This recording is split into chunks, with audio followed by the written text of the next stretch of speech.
In the 13th century, when the winds of the Mongol storm swept across Central Asia, the lands of the Oghuz Turks trembled under fear and uncertainty. From these vast grasslands, where tents stretched across the horizon like scattered stars, emerged a tribe that history would never forget: the Kayi. Their banner bore 2 arrows and a bow, a symbol of strength and justice. Among these nomads, a child was born to Suleiman Shah and Haim Anna. They named him Ertugrul, meaning brave hawk. His birth coincided with an era of chaos. Mongol riders burned villages, and kingdoms fell like sandcastles in the wind. Yet, in this child's eyes, there burned a spark that even the fiercest storms could not extinguish. The elders said he carried the spirit of the wolf, the sacred totem of the Turks. From his earliest years, Ertugrul showed not only courage but compassion. He was the kind of leader who could listen to a shepherd as earnestly as to a warrior. The Oghuz world was vast and ever-moving. Their lives were bound to the rhythm of the earth: migrations in spring, battles in summer, harvest in autumn, and endurance in winter. The Kayi tribe, though small in number, held great pride in their lineage. They were one of the 24 noble Oghuz clans, believed to descend from Oghuz Khan himself. Ertugrul grew up amidst these traditions, learning archery, horsemanship, and the laws of the steppe. He was taught that a true bey was not measured by wealth or power, but by his justice and honor. Around campfires, the old warriors would tell tales of Alp heroes, and Ertugrul would listen with burning eyes. His mother, Haim Anna, instilled in him patience and faith. His father, Suleiman Shah, showed him leadership: to be merciful to the weak and unyielding against the unjust. But fate, as always, had other plans. When the Mongol expansion reached their borders, the Kayi were forced to migrate west, leaving behind their homeland, their dead, and their peace. The migration of the Kayi was a story of endurance written in blood and tears. Hundreds of families, with their herds and tents, crossed deserts and mountains seeking safety. Many perished on the way from hunger, disease, and raids by rival tribes. Ertugrul, still a young man, witnessed the suffering of his people. He rode beside his father, guarding the weak, fighting off bandits, and burying the dead. Each loss carved wisdom into his soul. When Suleiman Shah drowned in the Euphrates River during one of these migrations, leadership fell into crisis. Some tribesmen wanted to return east, others looked to Ertugrul for guidance. Despite his youth, he showed remarkable resolve. "Our path," he said, "is not backward. The sun rises in the west." With those words, he led the remaining Kayi toward Anatolia, the land between two worlds, where Byzantine fortresses loomed and Seljuk banners waved in the wind. It was there that destiny awaited him. Upon reaching the Anatolian plains, the Kayi found themselves between great powers. The Seljuk Sultanate of Rum, weakened by internal corruption and Mongol pressure, ruled much of the region. The Byzantine Empire, though fading, still held many fortresses in the west. Ertugrul knew that survival meant forging alliances. Fate intervened when he and his warriors, while hunting, stumbled upon a small band of soldiers under attack by Mongols. Without hesitation, he charged into the fight, rescuing them. Those soldiers turned out to be the personal guards of Sultan Alaeddin Kikubad, the Seljuk ruler. Impressed by Ertugrul's bravery, the Sultan granted him and his tribe land near the frontier town of Sogut, along the Byzantine border. It was both an honor and a challenge, a place where faith and steel would be tested daily. Ertugrul had turned exile into opportunity. Sogut was more than land, it was a vision. Surrounded by enemy fortresses, it became the shield of Islam on the western frontier. Ertugrul built not just tents and markets, but a system of justice. Every dispute was judged under the laws of the Quran, every traveler was fed, every orphan sheltered. His leadership was firm yet compassionate. Traders began to trust the Kayi lands, farmers settled, warriors pledged loyalty. But peace never lasted long. Byzantine commanders, alarmed by this rising Turkic power, launched repeated attacks. Ertugrul met them with iron discipline. His small cavalry, trained in hit-and-run tactics, could outmaneuver larger armies. To his people, he was no longer just a bey, he was a guardian chosen by destiny. Yet behind every victory, Ertugrul saw divine guidance, not pride.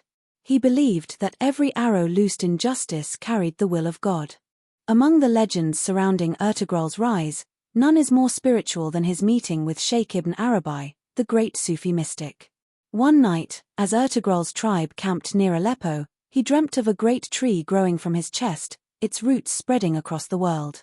Troubled, he sought the guidance of a wise man, Ibn Arabi. The sheikh interpreted the dream: "From your lineage shall rise a nation that will bring justice to the world. The tree you saw is your faith, let it never wither." These words changed Ertugrul forever. He began to see his mission not merely as tribal survival, but as divine purpose.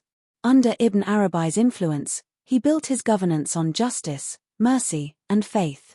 His men began to believe that they were chosen for something greater, to establish a land where the oppressed could live in peace. Ertugrul's leadership faced not only foreign enemies but also internal divisions. Some beys doubted his decisions, preferring immediate wealth over long-term stability. Others envied his growing influence with the Seljuks. Yet, through wisdom and patience, he united the tribe. He knew that disunity was deadlier than any sword. He often said, "A nation divided cannot stand, only those who trust in each other will rise." Through tribal councils, fair judgments, and equal treatment of every family, he restored loyalty. Even his enemies began to respect him for his integrity. This unity became the backbone of the future empire. When historians speak of the Ottoman rise, they often forget that before empires, there must be harmony, and it was Ertugrul who forged it from chaos. The border wars of Ertugrul's time were relentless. Byzantine generals like Ars and Kretos launched attack after attack. Yet, Ertugrul's strategy, swift cavalry assaults, knowledge of terrain, and spiritual morale won against impossible odds. One of his greatest victories came at Karakahaiza, a fortress that had long harassed Muslim traders. After weeks of siege, the Kayi breached its gates, and Ertugrul himself led the final charge. When the fortress fell, he didn't order massacre; instead, he spared the civilians and rebuilt the mosque. News of his justice spread across Anatolia. Poets sang of Ertugrul the Just, and warriors from distant tribes came to join his cause. Each victory was a step toward something no one yet imagined: the foundation of a new empire. Under Ertugrul's rule, the Kayi culture flourished. Women played vital roles in tribal life, from Haymana's wisdom to Halim Sultan's courage. Children were taught archery and the Quran side by side. Markets thrived, artisans worked, and the poor were cared for. Ertugrul established what would later be known as the Frontier Justice Code, a system blending Islamic law with Turkic customs. To outsiders, the Kayi seemed small; to insiders, they were a family bound by faith. Ertugrul's tent became a place where nomads, scholars, and travelers gathered, sharing ideas that would one day shape the Ottoman vision. His leadership style inspired generations: lead with the sword in one hand, and justice in the other. As years passed, Ertugrul's influence grew far beyond Sogut. The Seljuk Sultan honored him, and even Byzantine envoys recognized his wisdom. But Ertugrul remained humble. One night, as he looked over the plains from his tent, he told his son, Osman, "My son, justice is the foundation of a state. When you raise your sword, raise it for the oppressed, not for pride." That night, Osman saw the same dream his father once had: the great tree spreading across the world. The seed of empire had been planted. Ertugrul, once a wandering nomad, had become the father of a vision that would one day be known as the Ottoman Empire. His life proved that history is not written by those who seek power, but by those who carry faith, courage, and justice in their hearts. The plains of Anatolia had grown restless. The Seljuk Sultanate, weakened by Mongol domination, was now a shadow of its former strength. Rival tribes competed for land, Byzantine governors plotted revenge, and Mongol envoys demanded tribute from every Turkish bey. In this volatile frontier, Ertugrul Ghazi stood like a wall between chaos and order. His settlement at Sogut became not only a trading post but also a fortress of faith. He believed that to defend one's people was not merely an act of survival, it was a duty to God. Every sunrise saw his warriors sharpening swords not for conquest, but for protection. "The sword," he often said, "is clean when drawn for justice." His tribe, once small and wandering, had now become a disciplined military community. The echoes of the Mongol threat and Byzantine schemes surrounded them, but Ertugrul's resolve shone brighter than the flame of fear. As Ertugrul's fame spread, so too did envy. Within the Seljuk administration, corrupt emirs feared his growing popularity. Some accused him of rebellion, others tried to lure his allies away with gold. Even within his own tribe, certain beys, tempted by Byzantine offers, began to whisper treachery. One of them was Ertugrul Bey, the ambitious son of Kandar Bey, who saw Ertugrul as an obstacle to his own dreams of power. Ertugrul manipulated merchants, poisoned alliances, and spread rumors that Ertugrul intended to overthrow the Sultan. But Ertugrul's patience and faith saved him. Rather than answer lies with rage, he answered with proof and justice. When his enemies plotted in darkness, he brought truth to light. His moral authority became his greatest weapon. The people saw in him not just a leader, but a man guided by divine purpose, a living example of Iman, faith, over fitna, corruption. Beyond the mountains, the remnants of the Crusader forces still held fortresses along the Byzantine frontiers. They were mercenaries now, knights without masters, fighting for gold rather than God.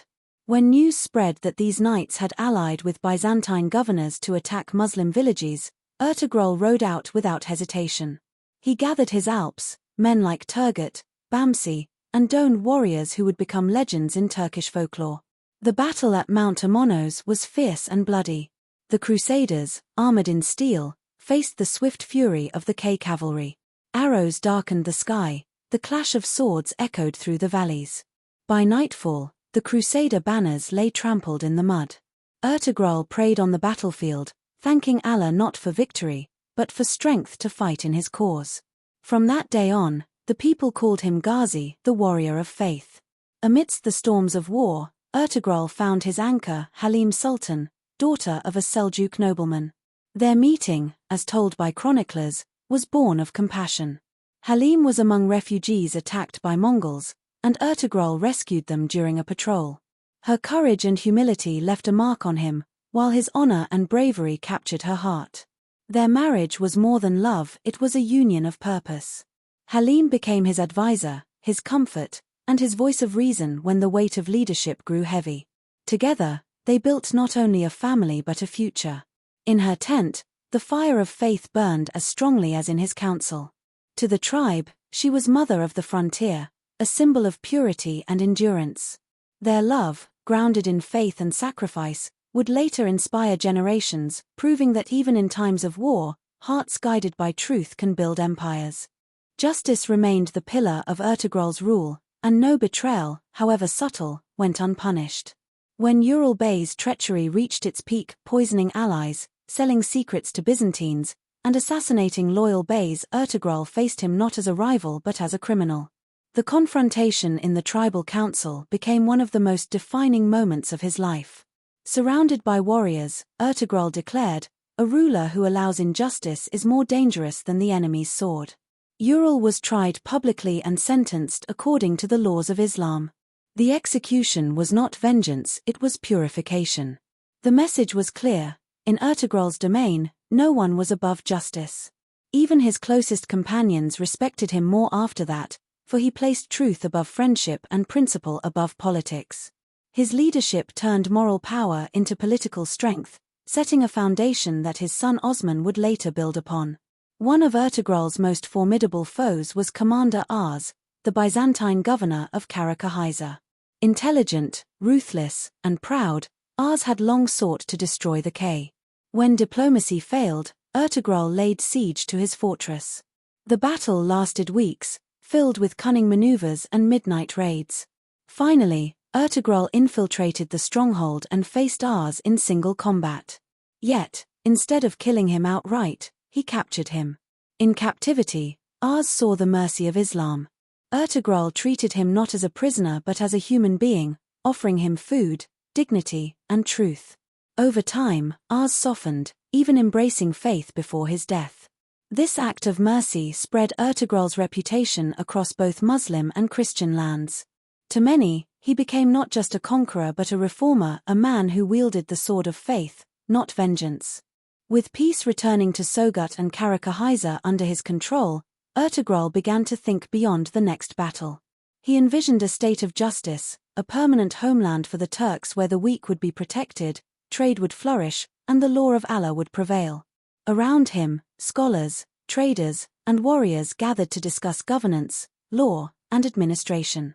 His council began to take shape not as a monarchy, but as a shura, consultative assembly. This system later influenced the early Ottoman structure.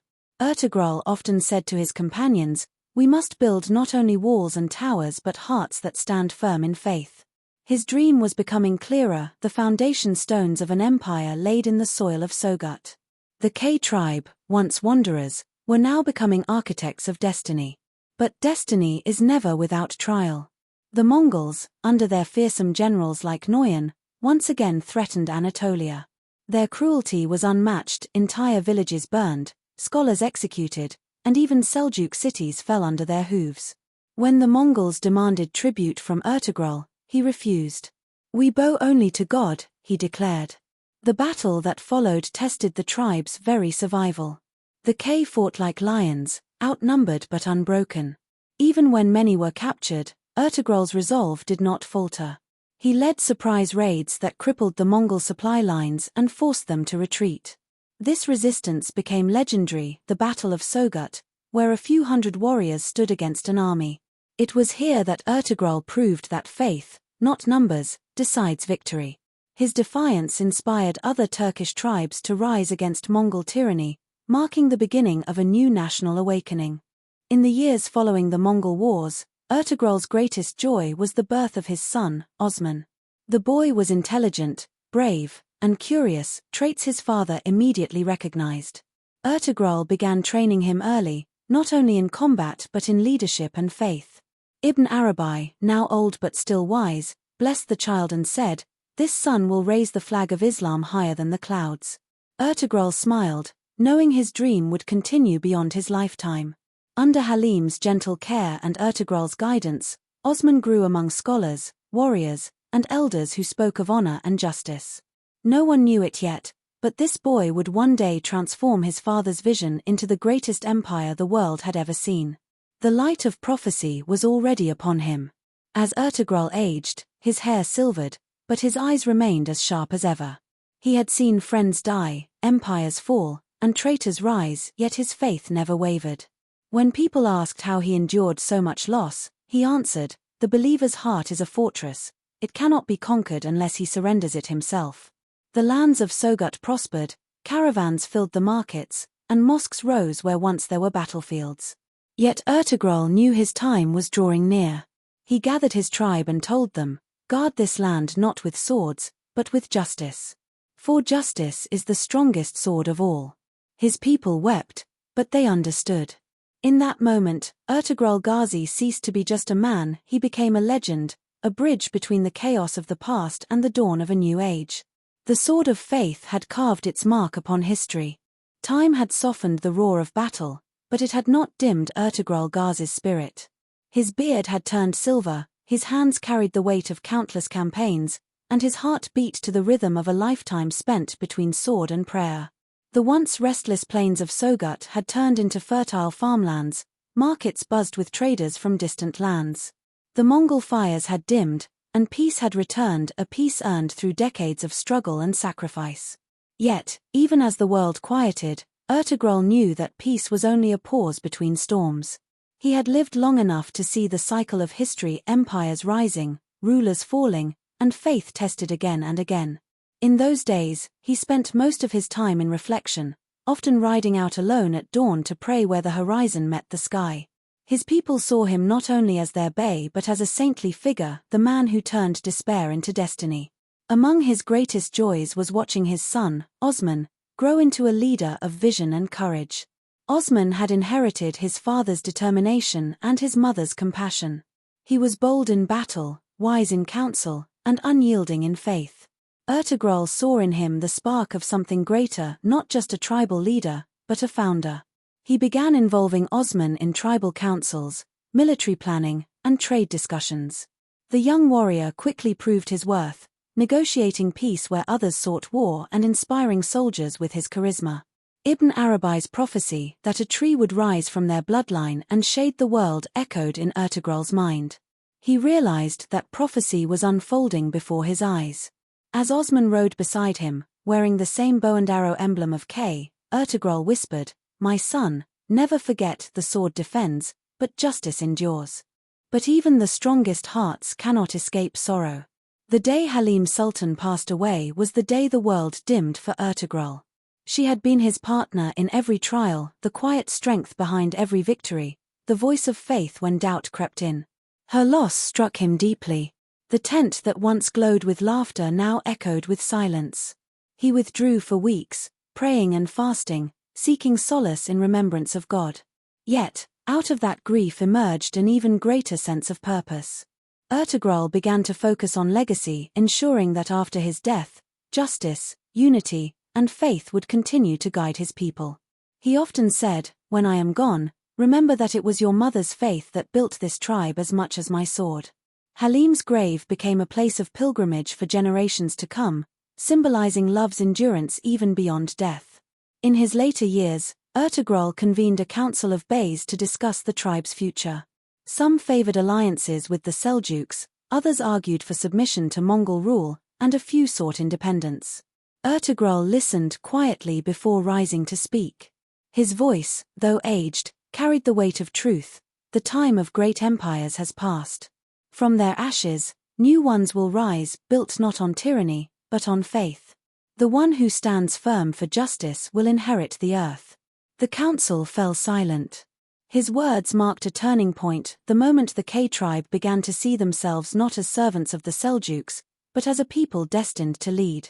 In that same meeting, Ertugrul named Osman as his successor. Some opposed the decision, saying Osman was too young, but Ertugrul replied, "Youth guided by faith is stronger than age blinded by fear."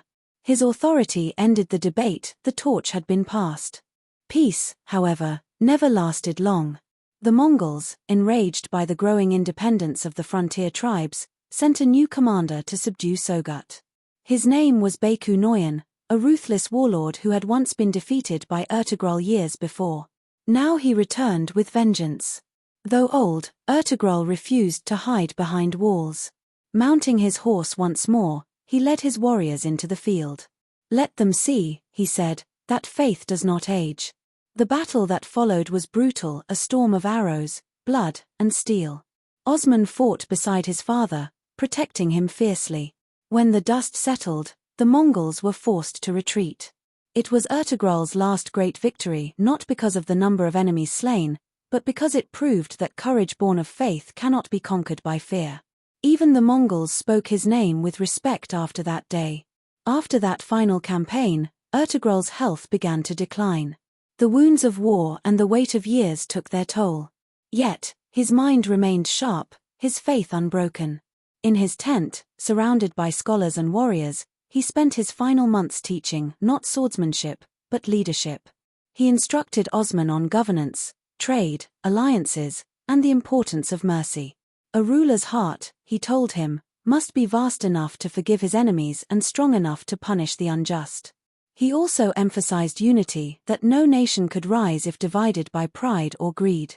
Many of his teachings later became the core principles of Ottoman rule: justice, tolerance, and strength through faith. Even as his body weakened, his words carried the force of an army. His wisdom would outlive him by centuries. On a quiet night, beneath the stars that had guided his tribe for generations, Ertugrul knew his time had come. He called Osman to his side. "My son," he whispered, "I have fought for faith, for justice, and for our people. The rest is now yours. Build not for glory, but for goodness.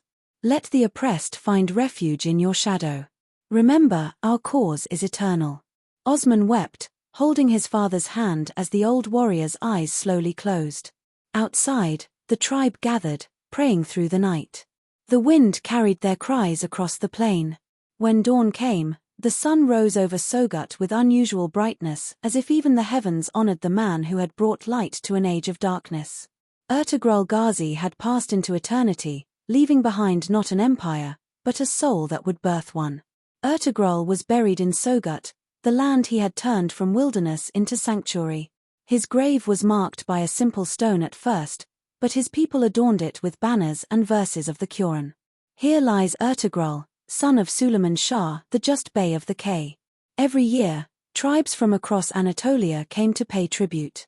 Over centuries, his tomb would grow into a shrine, a symbol of Turkish unity and Islamic faith.